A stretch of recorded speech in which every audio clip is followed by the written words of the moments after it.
Bonjour à tous et bienvenue aux activités dont vous êtes le héros. Mon nom est Christine, je vais vous faire un petit tour de table rapide pour que ce soit facile pour vous de vous y retrouver.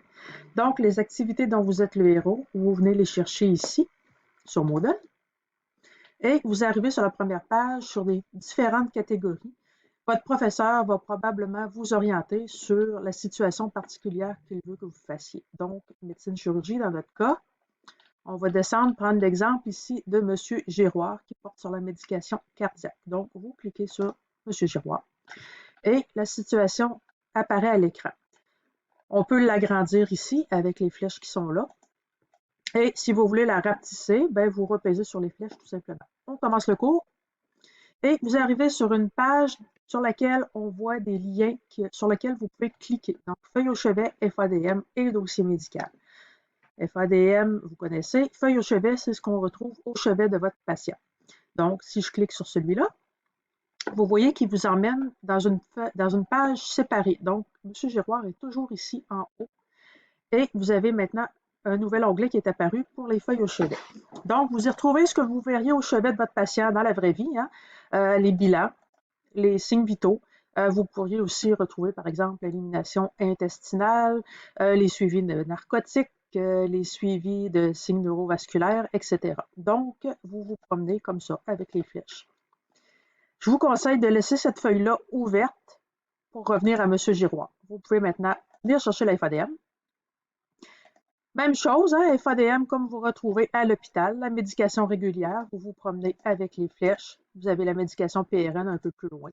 Donc, vous vous promenez à votre guise. Vous laissez cet onglet-là ouvert et vous revenez encore une fois ici, chercher votre dossier médical, qui va quand même être un peu plus volumineux. Ça ressemble à ceux qu'on voit à l'hôpital. Vous pouvez l'agrandir ici avec les flèches plein écran. Donc, vous pouvez vous promener comme ça, revenir en arrière.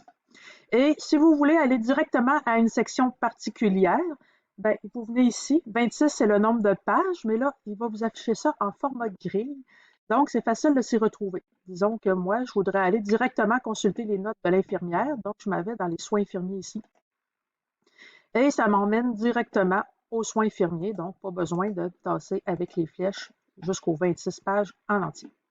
Vous laissez ça ouvert, vous voyez que les 3 onglets qu'on a ouverts restent là en tout temps. Donc, vous pouvez y revenir autant de fois que vous voulez. Vous revenez à M. Giroir. Je vais réagrandir mon écran.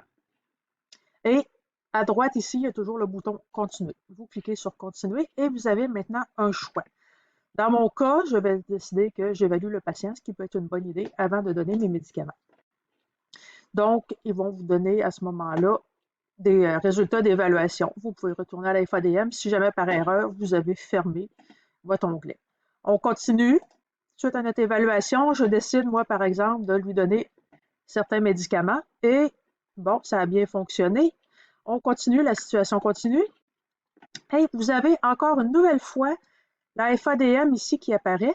À ce moment-là, je vous conseille de fermer votre première FADM et de venir ouvrir celle-ci parce que celle-ci, c'est celle qui a été mise à jour. Vous voyez, elle est différente de tantôt. Les médicaments de 8 heures ont été donnés alors que tantôt, ils ne l'étaient pas. Donc, fermez la première avant d'ouvrir celle-là parce qu'à ce moment-là, vous ne serez pas mêlé à savoir laquelle que vous devez regarder. Donc, vous continuez comme ça. Vous faites des choix et selon les choix que vous faites, la situation va évoluer pour le mieux ou elle évoluera de façon négative. À ce moment-là, ça va vous ramener en arrière ou même parfois, ça va vous demander de recommencer complètement la situation. Donc, c'est tout. Je vous souhaite de bien vous amuser et j'espère que tout ça vous sera utile dans vos apprentissages. Merci, au revoir.